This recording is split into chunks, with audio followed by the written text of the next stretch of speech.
Hello, everyone. So glad we could be together today. We're going to talk about some great things from a scripture from the book of Jeremiah, which I've been reading. I'm reading about Jeremiah and some of his circumstances and things going on. So I thought I'd just add that. That's what I've been reading in the last couple of days. And so I want to share it with you. A great scripture. In the meantime, how are you? How are you doing as you look out into the world, as you look into your world? How are you doing? So I'm waiting. I'm going to get our friends to come on and see them, and we'll get this together. But how are you doing as you read the different things? I trying to keep up a little bit with some of the politics going on in the country, not overdo it. I glance at headlines, and I see today that the one attorney general's getting asked a lot of questions about this, that, and the other. So okay, I thought I could watch that. It said on here, it said on my phone I could watch it, and I said I know I could, but I don't think I will.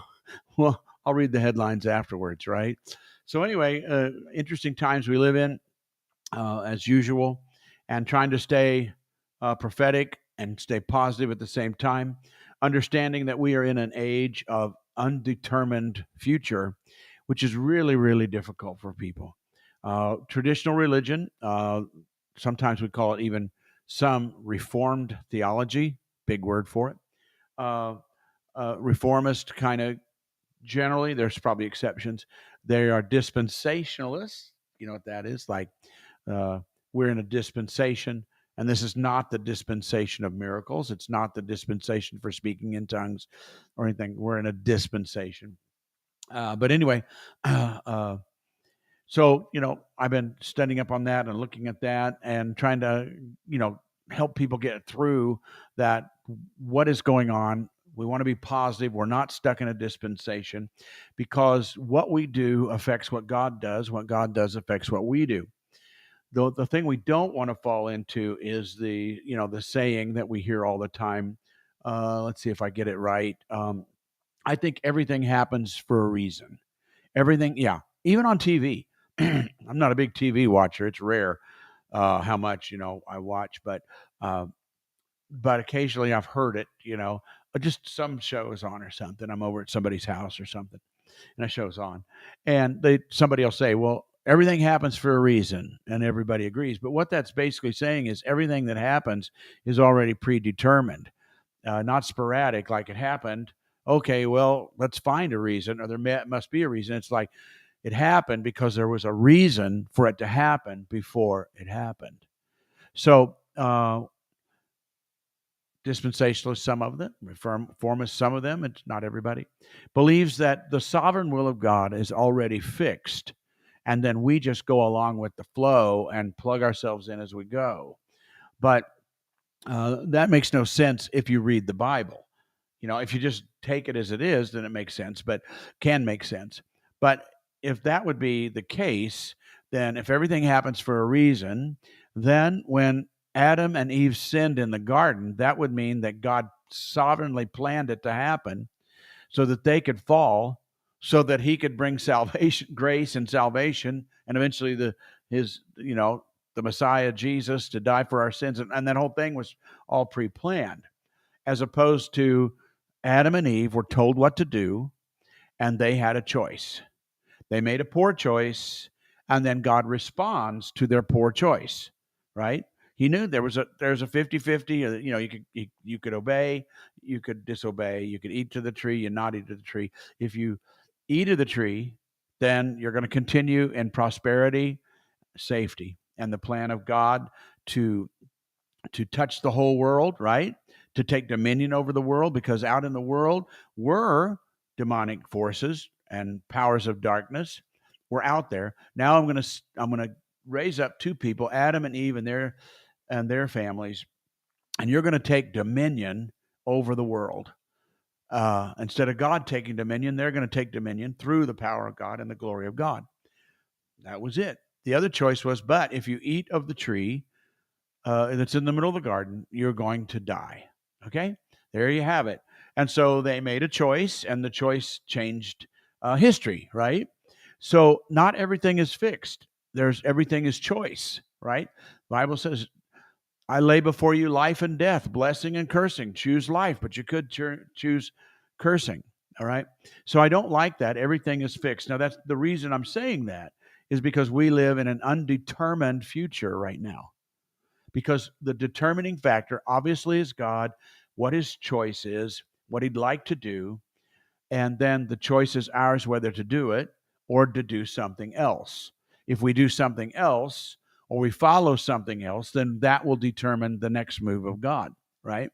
Like, and that could be already determined, like God already determined if you eat of the tree, you'll die.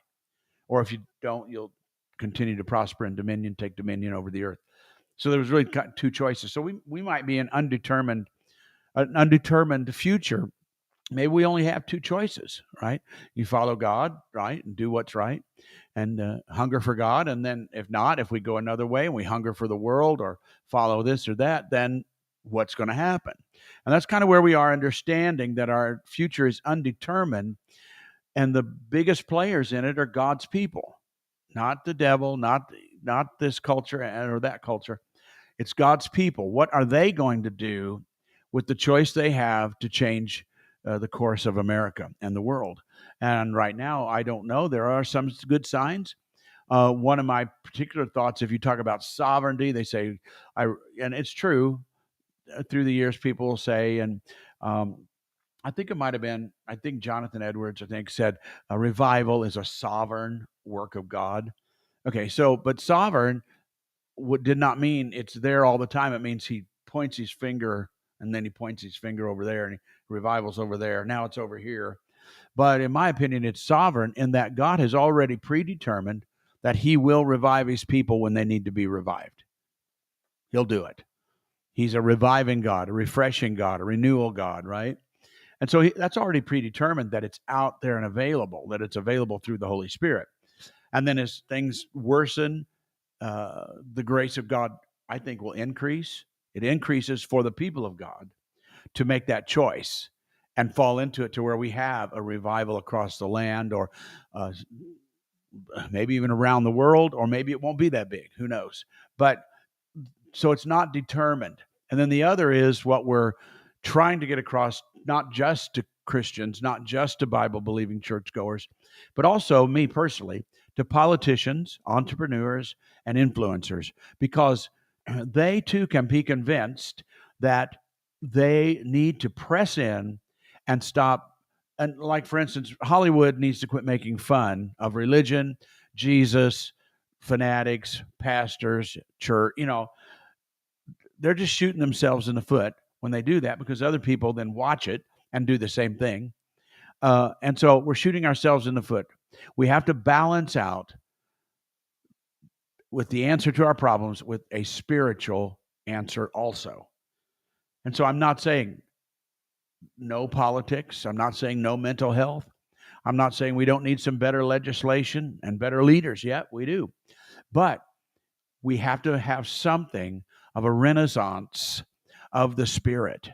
And I want to convince influencers, entrepreneurs, politicians that it's necessary. And the reason I'm doing that is because the pastors and leaders of churches should already know that, but they're blinded by the hardness of their heart for fame, power, popularity, biggest churches, bigger this, bigger that. And even the smaller churches still are blinded by it because they admire those that have that and wish they could have it too, and maybe set that as a goal, rather than a goal of, we want to have a true move of God in our church, in our nation. And I've talked about it on other times on Facebook, and I've talked about it on my podcast. The churches are not geared right now to a move of God. They're geared into attracting people by offering them community, friendship, and fellowship with some inspiration, right? And so their goal is not to have a move of God. Their goal is to have other things that are not necessarily bad or wrong, but we're off the mark in that. So what's going to happen? I don't know, because the churches are not making that decision. Some would like to, but they hold back. They are overwhelmed by the success of other churches that don't do it, that don't push for the presence of God, and have kind of cookie cut services. It starts and they do 3 songs and they do a offering. They do the sermon. They're out in an hour, and so they see the huge crowds and the big money and the big building, and so they follow that, even with not even really listening to the Holy Spirit, what God wants. So you that are listening and you that will be coming on later and need to get it in your heads and heart, our future has not been determined unless there's only 2 choices. Then it would be determined by 2 choices. We go for God, we go for revival, we go for the presence, we go for genuine, heartfelt religion that doesn't just share and speak and talk with the lips, but the heart is in it rather than far, far away. Okay? We don't just honor him with our lips while our hearts are someplace else. Okay, we do that. That's the other choice. Then we're not going to hold this together, and we're going to have a correction. There's going to be a correction. Okay, so we are at an important time. How fast a correction would come is not my business. I don't know. I don't like to set time, but it appears that we are on the verge of correction as we see economy worsening and maybe collapse, maybe worsening anyway. Housing market fluctuating. Some say it's getting better. Some say it's getting worse. Difficult to buy a house though today. To buy a home, you can't. Even if you honestly have 2 jobs in the house and you want, it's hard. It's really hard. Car prices are going up. We have a auto strike that's going to affect that. We have a writer's strike in Hollywood, which I don't know. I haven't seen the reruns, so so it doesn't bother me any that much. But I do understand that puts more people unemployed in Hollywood and the movie maker places. We also have then, of course, one of my biggest focuses is the rising tide of war. Because the weaker we get, the more we argue over petty things or make mountains out of molehills, right? Or way off the mark where we're arguing about gender, male and female gender, and what are we gonna teach that in schools, and arguing over arguing over silly political things. I don't like this candidate, so I'm not going to vote for him. Well, I tell you, choose the candidate that'll keep you safe, right? And so while we are disturbed, we're fighting. There's still, between the races, not races, but racial tensions do exist. And crime is whopping out of control, right? Sorry, I'm going to grab a drink. All those things are happening. And I should have had it handier. The immigration problem, out of control, affecting millions and millions and millions of dollars. One city today announced that they're having to spend $25 million just to house immigrants that were sent there or went there, right? So there's a lot going on to grab our attention, and it keeps us divided and angry. So those that pro-immigration, not close the borders, fighting, right? Economy, fighting. Politicians, fighting, right? So all that's going on, and it keeps our attention on ourselves and on our feelings too. There's the war of feelings. The internet's full of people that all they want to do is have their feelings heard. Okay. While all that's going on, other nations are training their men and women how to fight, right? How to be warriors. Sorry, I'm going to take another drink. How to be warriors, how to fight, hand-to-hand combat. Have you seen that? Yeah, men and women teaching hand-to-hand combat, how to use a rifle or a gun with a bayonet on it, along with shooting, and at the same time developing warheads, nuclear warheads, regular warheads. All that's going on. I think I'm better now. Thank you. All that's going on while we are distracted and cutting our I'm not sure where the military budget is right now. It fluctuates. But while we're falling back into weakness and fear and self-centeredness and all the things that go with distractions over things, other countries are unifying for war and against us. Yep, that's the way it is. Which way is it going to go? Well, I don't know. I don't know because it's sovereign that we have these choices. It's a sovereign God's sovereignty says my people have choices. My church has choices. Pastors have choices. Christians have choices, right? And that's sovereignly decided. But the choices they make is not sovereignly decided. That's up to us. And then we will reap what we sow from our choices. All right.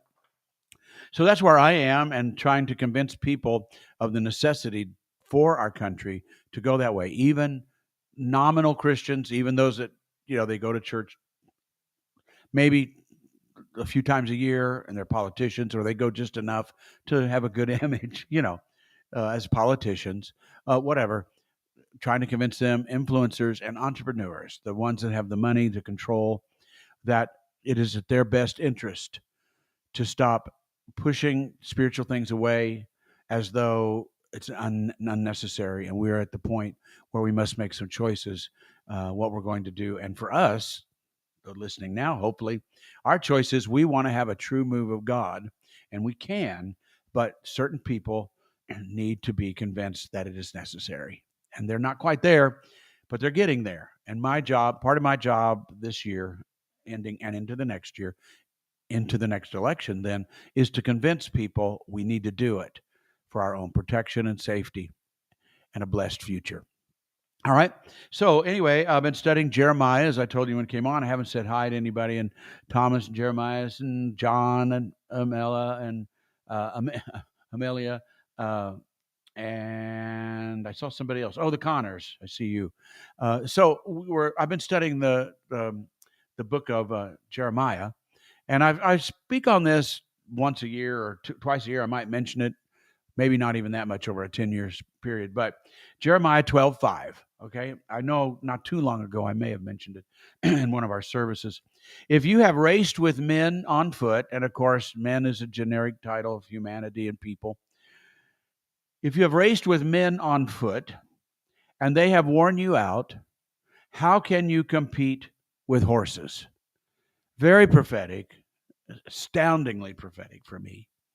And we want to understand that this was spoken to Jeremiah because Jeremiah had a call on his life, obviously. He was called to be a voice for God to his generation. His generation was typical. They'd fallen into idol worship and wickedness and things like that, had come in just like they do and have throughout the Bible in communities. And now he's speaking out against it, okay? And he gets opposition. In fact, uh, he's telling it to him, like I'm talking about entrepreneurs and politicians. He's talking it to kings and leaders, and saying, things are going to change and get worse if you don't do something. Well, they didn't like to hear that, and so he got thrown into prison, and then also he got death threats and all. Vanita High, he got death threats and moved him. I think he ended up in prison in Egypt one time and deported, all kinds of stuff. And so he comes, and you know what? He's basically worn out with dealing with this. He's worn out dealing with it. And so God talks to him and says, if you've been running a foot race with people, the foot race, that race, the one where it says if you've been running against men, basically means you're running in everyday life, right? Just everyday life, except his is the addition of persecution for the message. But still, in our day, we see that, right? We have a problem. We have a worn out culture and society. People are worn out, right? And they're worn out by what? Life, running a regular life, running with men, right? Running with men, running to work, back home, taking care of kids, paying bills, trying to make it in this world, food prices, but it's more than that. Even if the food prices are great, all right. Here's the problem: our people, normal people, generally are worn out. There's so much worn out going on. If you find a person not worn out, that's the exception. But even Christians, religious people are worn out. And they're not worn out because food prices are gone so high. That It's part of it. I mean, that's wearing, right? But they were worn out before that because we're worn out trying to make ourselves satisfied, right? Trying to find satisfaction, self worth, value, all the things that have really nothing to do with gas prices or anything like that. And then as that goes on, gas prices go up, food prices go up, and then we struggle to buy it. We can't buy as much, or we do buy, it's over. Oh my! Then we're on ourselves because what's wrong with me? Why don't I have a better job where I don't have to pinch pennies and things like that? Play into it, okay? But we're worn out by running with men in this life. I agree. Jeremiah had an exceptional, difficult situation as a voice of God. He was really, really getting more trouble than the average person. But though today we see the regular population of America is worn out, and we're worn out running through life. I don't know if I told you this story or not, but I was in the Philippines, and I went and I spoke 3 times a day for 6 days or something like that at 2 different cities. It was a great time. I used that time as not important really to tell you this, just kind of a story that's worth telling. Hi, Beth. Is I had at the second place I went to, I think, or maybe I can't. Maybe it's the first. Uh, they had us staying at a house or something, and there were other people staying there too. And so they had one room, and it did have an air conditioning in one room, and several guys in there, and I just that was not my calling at the time.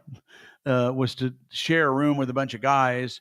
Not that I'm above that, but I needed God time, and I needed growth time at that time in my life. I needed to grow more, and so I chose instead a little patio, like a screened-in porch, sort of like, and concrete floor, had electricity. That was it, and I decided, you know what, it will be good for me. I'm going to sleep on concrete. I just had a blanket they gave me and a pillow. I'm going to sleep on concrete.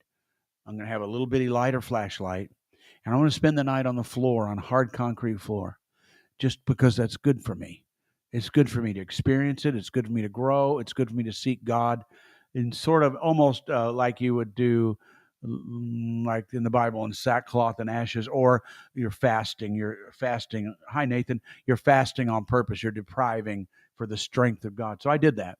Well, anyway, so I finished out 6 days, and then when it's over, or 6, 7 days, whatever it was, some pastor or whatever just thought we'd take us for a drive, and they have an old naval base there, that World War II, that went on after World War II, but I think it's no longer a naval base. But there's a Navy store open that Navy or military people and others can use it as a store. They took us around there.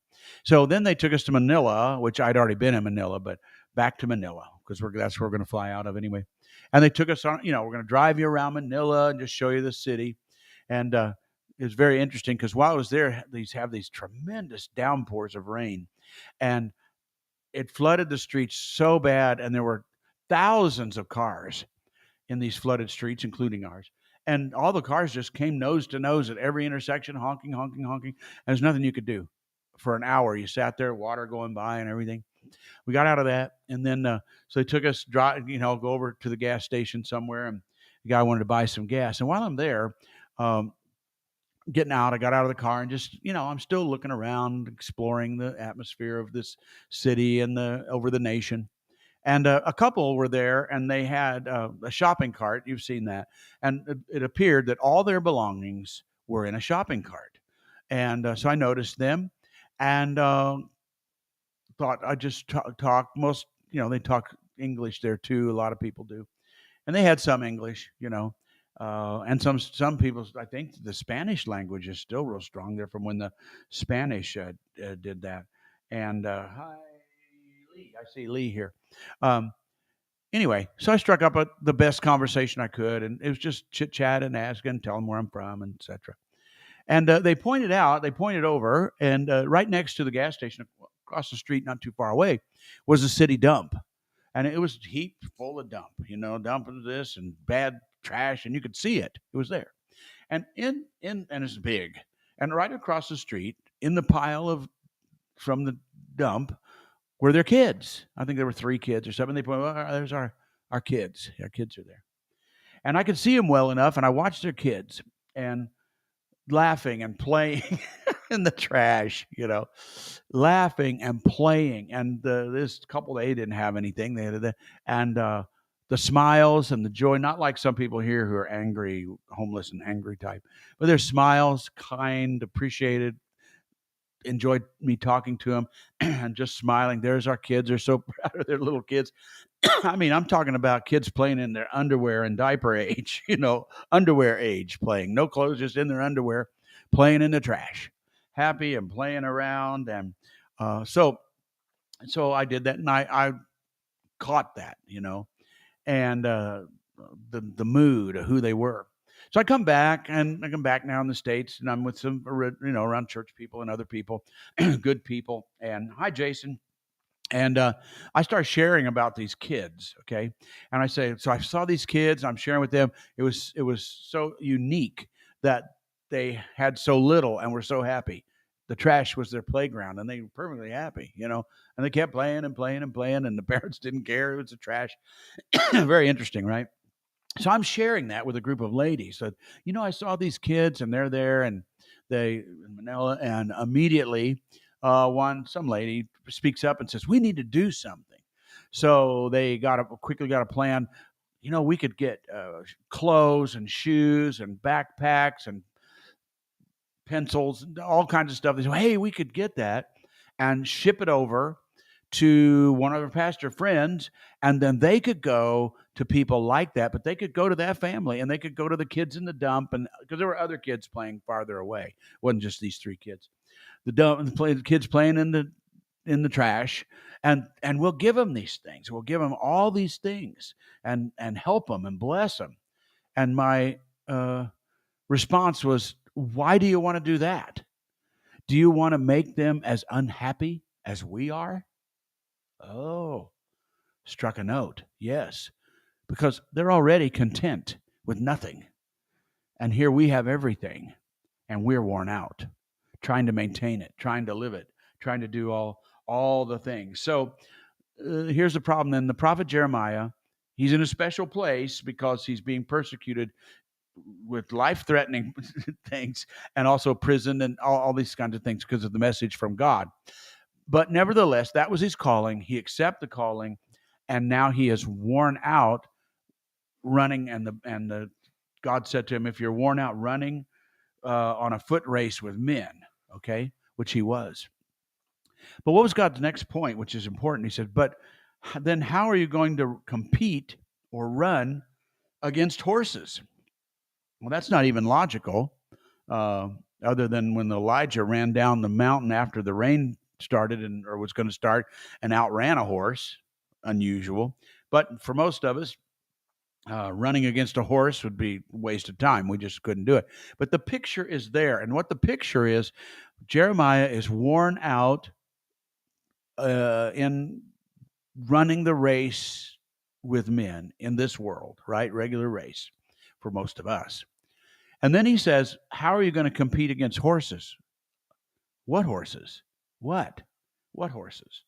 And so here's what God is picturing for them, and I believe for us. Jeremiah is worn out on the level that he's at. The problem is, if you're worn out and you haven't overcome, and he was complaining, he was complaining to God, and he was talking, and God loved him, and God didn't rebuke him. God just guided him. But, he's worn out on level 1. The problem is he's not going to stay on level 1. It's bad enough that you're worn out on your first level when you're running in life and against everything that regular folks run against, and we're totally worn out as Christians or whatever, or just regular people. But he says, how are you going to compete against horses? What does that mean? Well, see, that's the problem we have today that we need to face. Right now, we are worn out, and I know there are exceptions, but you know what I'm talking about. Worn out, need to go to a church to just know that somebody cares about them, somebody loves them. I need to feel I'm special. I need to feel I'm valuable. I'm worn out doing everything, and I feel like I'm worthless. I'm not getting it. All these things that everybody's going through, which is kind of a cultural thing happening. And then we could say the same thing. How are you going to compete against horses? And they go, horses? What are you talking about? Well, you see, here's the prophetic that works for us today and them. See, horses, galloping horses, with big hoofs, galloping horses, strong horses were on the horizon in Jeremiah's day. They're on the horizon. And that's the prophetic word for us today. See, we are a worn out culture. We're fighting all kinds of stuff. We're angry, and again, generalizing. We're an angry culture. That's true, right? General masses. Angry, upset, uh, fighting, not feeling that great about ourselves, insecure. Am I valuable? Does anybody love me? All those kinds of things are going on. And we're worn out on that level. We're not even winning that level, right? We're worn out. But the problem is prophetically is there are horses on the horizon. Giant horses are on the horizon. They're going to come galloping. They want to come. They want to come galloping. And the horses could be whatever it is that changes that makes it harder, but they're big and they're strong. And we're going to have to compete against them, especially the people of God, right? Those that are filled with the Spirit and those that know the truth. Who else can compete against horses? No, ordinary people can't, but God's people can. But if we're worn out now, when everything has been pretty good and it's still kind of hard. I know I see people at the grocery store since I started going with Kathy. We use that kind of our date night is going to the grocery store now late, but I still see people there overwhelmed watching it, the prices of groceries and things. But you know what? We still got it pretty good. We still pack in our town, right? We still pack Arrowhead State or whatever the name of the stadium is. Now we still pack it out, and it's expensive to park. The tickets are very expensive, and I thought about going and taking somebody. And when I saw the price, it's not that I couldn't do it; I just didn't want to do it. Let's go just watch it at home on the big screen or something. It's very, very expensive, and yet it's packed out. And then when I watched, like the other day, there was an out of town football game, wherever it was, Jacksonville or whatever. And you look at all the red shirts. People from Kansas City flew to Jacksonville, parked or whatever, bought their tickets, watched the game, and had to fly back. So you know what? Our stadium holds about 70,000 people. And 70,000 people on any given day in that stadium are going to be packed. You can't even get a good seat. And the roar of the crowd. So, okay, yeah, things are kind of tough, but not really that tough. We're still running against men. We're doing a foot race on our level, right? And still got it pretty good, considering, right? And considering uh, other countries, okay? The problem is there are horses on the horizon that want to change the direction and outcome of our country. They want to take what we have, take away what we have, and come and as hi John, yeah, I see you. Yeah, they're war horses. Yeah, I wrote a song. Remember one of the songs somebody maybe didn't hear, but the war horse is standing on the field. In that one, I called God. I said God's still got a war horse too. But either way, these are war horses. That's right. And so this is the change. This change would be uh, beyond our imagination if the war horses that are on the horizon, wanting to gallop our way, wanting to, desiring to, planning to. Will it happen? Don't know. It all depends on God's people. If we rally the troops of our own troops and we rally the people of America to begin to accept spiritual things and not make it a joke and not make it weird people, not make all our heroes in the movies all say, well, I'm not really religious. There might be a religious kook in the movie, and a just crazy guy. But the hero, the strong hero, who has it all together, that can do anything. Oh, I always, well, I'm not religious, right? None of the heroes are religious. Why not? So there's a complete change in attitude, and so it's got to start, in my opinion. It should start with the church, but it's not. So before I conclude, let's just say this: it should start with the church, but the church is so influenced by the world that if the world goes for God, right? If influencers, entrepreneurs, movie stars, politicians, if the world goes for God, to a greater measure, the church will follow. Embarrassing, that's right, but that's the way it is. And if you notice, uh, if if a movie star sort of gets a little bit of God in them, they can go to any church. They can go to any church in our country. The big churches will open their doors to a movie star who's just got a little bit of God, right? But a preacher that's on fire for God, for revival, would never get in the door, right? So that's the flip flop of it. It's flip flopped on us to where the people who should be speaking, the churches are not interested, and anybody that's a superstar or an athlete, or they're just they're just mind-boggling, over head over heels admiration to the same people that the rest of the world is interested in. Okay, so let's go after some of them. We're not going to leave the church, but unfortunately, my plan is if I can get some of those people to understand the need for spiritual movement and interest, and then many of the churches will follow because they are starstruck with movie stars, rock stars, athletic stars, right? And there you go. It's not a very good plan when it comes to what the church should be, but it's a realistic plan saying we have to prepare for the horses, for the war horses on the horizon. And we're not. We're limping along, making more money than anybody else in the world. Yes. Do we have poor people? Yes. Some of them, though, are better, not all, but most are better than that couple in the Philippines. Their kids aren't playing in the trash. They may be going to a school that's subsidized, but they're not playing in the trash. And so this is where I am, and what I want to do this the remainder of this year and into the next year. Is it a tall order? Yeah. But if we're faltering now because we're so lack of the Spirit in church folks, so lack of the presence, we're faltering, we're worn out now, then we're not anywhere prepared for the horses on the horizon that want to gallop. Will they? It probably depends on which way the church goes, the church folks, the believers go. We can choose life, we can choose death, blessing and cursing.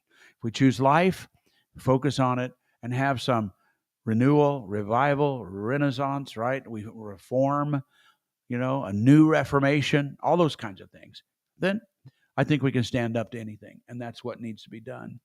And so all the things you see, gas prices, food prices, threat of war, all the other immigration taking over, all the things we see, and new viruses they're telling us about, those are all symptoms of a supposedly mostly Christian nation that has no Spirit in them, right? And then the church that is focused on people, right? It's come to my church, meet people, not come to my church, meet God. They'd never say that because obviously God's in the background somewhere, but he is not center stage. And Jesus is not the superstar, right? So that's my message today. If we're running with horses and worn out, which we are, not everybody, but majorities, they show it. And yet, what are we going to do when the horses, we're not prepared for horses at all? And that's what needs to change. All right. So good that we share today. And again, I'm asking you, you got to get 2 books to get prepared. And I've said it before, you can download them. You can probably see right there on the page. My absurd. Well, let's go. Yeah, there. The first one here, When the Kingdom Comes. The first book I wrote, still being read in different languages, and could be republished. We'll see. But anyway, you can get it. It's a great price. You ought to have it in your library. Read it. In my opinion, don't go into. This is my opinion. You don't have to agree. In my opinion, I don't, at least. I never go into a Christian bookstore hardly ever anyway. If I do, I never buy the stuff that's right there in front of me because it's all the same thing. It's the same thing. It's catering to our hurts and not teaching us how to live in victory. All right? It's teaching us how to get by as a hurting people or discouraged people or valueless people that wonder if anybody loves us, okay? It's catering to that, but it's not giving us a transformation, right? So anyway, so there's When the Kingdom Comes. The next is My Absurd Religion. It's shorter, it's quick read, and you need to get that just to hear more stuff about what's happening behind the scenes in religion. So you're up to date as we see what God does next. I'll be, as I said, getting a new book to you soon. At least we're going to be able to download it soon, and then we may get a hardcover one after that between now and the holidays. All right. So there you have it. If you're running with horses and worn out, then you are not ready for the galloping war horses that, trust me, they are already on the horizon, just waiting like a horse in the starting gate, just waiting for the buzzer to take off and gallop toward us. So we want to be prepared for everything. And that's why we need renewal, personal revival, church renewal, church revival, national renewal. All right. So that's the words for today. I hope you got something out of that, something to think about. And if nothing else, you'll prepare your own heart for every circumstance and every situation because you can do it